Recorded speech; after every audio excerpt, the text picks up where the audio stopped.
নতুন একটা রেসিপিতে সবাইকে স্বাগত জানাচ্ছি। আজকে তৈরি করব মুচমুচে ধোসা রেসিপি, যেটা আমরা রেস্টুরেন্টেই খেয়ে থাকি। তবে ধোসা কিন্তু বাড়িতে তৈরি করা ভীষণই সহজ।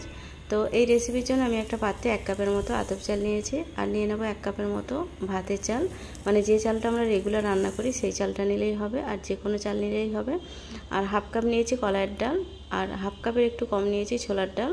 ছোলার ডাল দিলে একটু কালারটা ভালো আসে আর একটা পিচ্ছিল ব্যাপার চলে আসে। আর 1/2 চামচ নিয়েছি মেথি দানা।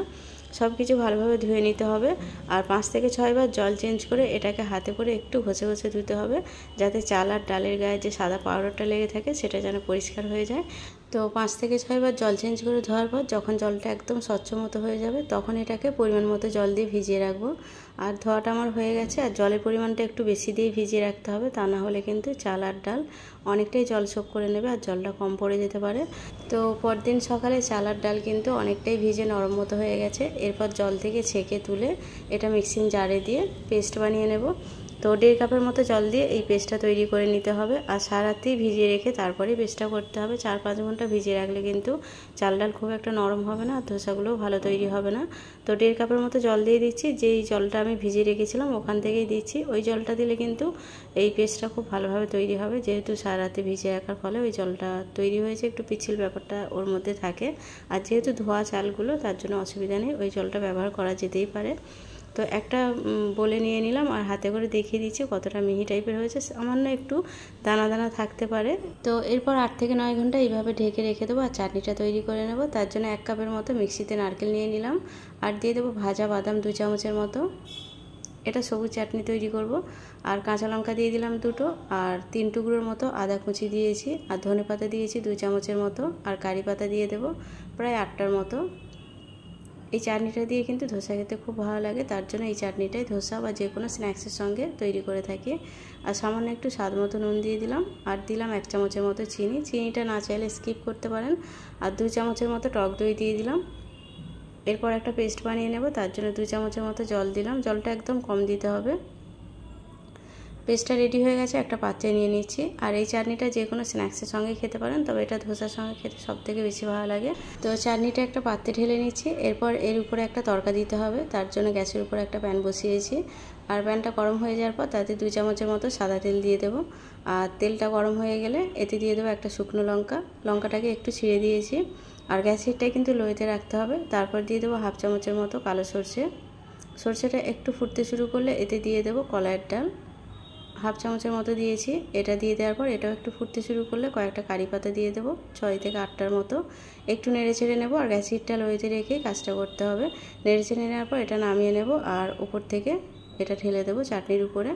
এই চাটনিটা কিন্তু আমার রেডি হয়ে গেছে। এটাকে সাইডে রেখে কড়া বসিয়েছি গ্যাসের উপরে। কড়াতে 2 চামচ সাদা তেল দেওয়ার পর 2টো শুকনো লঙ্কাকে ছিঁড়ে দিলাম, 1/2 চামচের মতো কালো সরষে দিলাম, 1 চামচের মতো দিলাম আদা কুচি, একদম ছোট্ট করে কুচি দিয়েছি।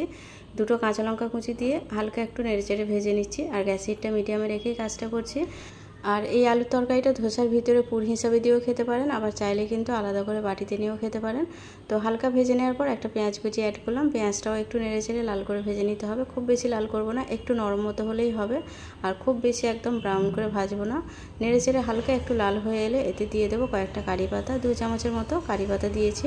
কারি পাতাটা দেওয়ার পর এতে দিয়ে দেবো হলুদ গুঁড়ো 1/2 চামচের মতো, লঙ্কা গুঁড়ো দেবো 1/2 চামচের মতো। তো এরপর মশলাগুলোকে একটু নেড়েচেড়ে কষিয়ে নেব। কষিয়ে নেওয়ার পর একটা আলুকে আগে থাকতে সেদ্ধ করে রেখেছিলাম, সেই আলুটা ম্যাশ করে দিয়ে দিতে হবে। ধোসার ভিতরে এই আলু তরকারিটা খেতে কিন্তু খুবই ভালো লাগে। আর ধোসার ভিতরে দিয়ে যদি এটাকে সার্ভ করা হয়, তাহলে ধোসাটা অনেক বেশি তাড়াতাড়ি নরম হয়ে যায়, দেওয়ার সঙ্গে সঙ্গে খেয়ে নিতে হয়। তার জন্য চাইলে ভিতরে পুর হিসাবেও দিতে পারেন, আবার চাইলে কিন্তু আলাদা করে বাটিতে দিয়েও ধোসাটা খেতে পারেন আলুর তরকারির সঙ্গে মাখিয়ে। তো আলুটা ম্যাশ করে দেওয়ার পর একটু নেড়েচেড়ে কষিয়ে নিচ্ছি সমস্ত মশলার সঙ্গে। ভালোভাবে যখন নেড়েচেড়ে মিশে যাবে, তখন কিন্তু এতে স্বাদ মতো নুন দিয়ে দেবো। আর যেই আলুর টুকরোগুলো মনে হচ্ছে একটু বড় মতো আছে, সেগুলোকে একটু হাতের সাহায্যে ভেঙে ভেঙে দিচ্ছি। এরপর স্বাদ মতো নুন দিয়ে দেবো, আর দিয়ে দেবো 1 চামচের মতো জল। দেওয়ার পর নেড়েচেড়ে একটু মিশিয়ে নেব সব কিছুর সঙ্গে। আর জলটা একটু নেড়েচেড়ে শুকনো মতো করে নিতে হবে।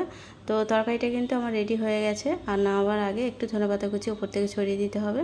তো একটু পাতলা করে নিলাম তরকারিটা, আলুগুলোকে গলিয়ে দিয়ে, আর ধনেপাতা কুচি দিয়েছি 2 চামচের মতো, দিয়ে একটু নেড়ে চেড়ে আলুর সঙ্গে মিশিয়ে নিয়ে এটাকে নামিয়ে নেব আর ধোসাগুলো তৈরি করার জন্য রেডি করব। তো আলুর তরকারি দিয়ে ধোসা খেতেও যেমন ভালো লাগে, আবার চাটনির সঙ্গেও খেতে কিন্তু খুব ভালো লাগে। যেহেতু এটা মশলা ধোসা করব তার জন্য মশলাটাও তৈরি করে নিয়েছি। আর ব্যাটারটা কিন্তু ততক্ষণে এইভাবে তৈরি হয়ে গেছে, অনেকটা ফেনা ফেনা টাইপের হবে আর অনেকটা ভিতর থেকে একটু জালি জালি টাইপের হয়ে যাবে। তো এই রকম ব্যাটারটা তৈরি হলেই জানবেন ধোসা ঠিকঠাক তৈরি হবে। আর ব্যাটারটা এই রকম তৈরি করার জন্য 8 থেকে 9 ঘন্টার মতো এইভাবেই রেখে দিতে হয়। তো এরপর স্বাদ মতো নুন দিয়ে দেবো। নুনটা দেওয়ার পর হাতে করে ব্যাটারটা মেখে নেব, আর হাতে করেই মাখতে হবে, চামচ কিংবা অন্য কিছুতে মাখলে কিন্তু ব্যাটারটা খুব ভালোভাবে তৈরি হবে না। তার জন্য হাতে করেই খুব ভালোভাবে এইভাবে ফেটিয়ে নিচ্ছি। আর একটু সময় নিয়ে এইভাবে ফেটিয়ে নিলেই কিন্তু ব্যাটারটা অনেকটা পাতলা টাইপের হয়ে যাবে। আর ব্যাটারে কিন্তু আমি আর জল দিচ্ছি না, যদি মনে হয় খুব ঘন টাইপের লাগছে তাহলে কিন্তু জল দিতে পারেন।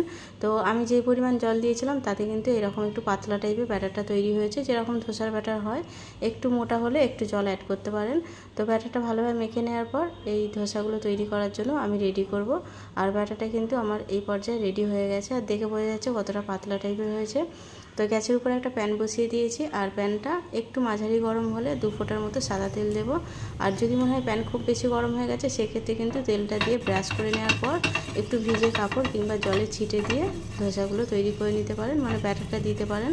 যেহেতু আমি প্যানটা খুব বেশি গরম করিনি, মিডিয়াম গরম করেছিলাম, তার জন্য আমি ব্যাটারটা ঢেলে দিলাম আর কোনো রকম ভিজে কাপড় কিংবা জল ছিটিয়ে দিলাম না। তারপর একটা চামচের সাহায্যে গোল গোল করে চারিদিকে স্প্রেড করে দিচ্ছি, আর একটা দিকেই স্প্রেডটা করতে হবে।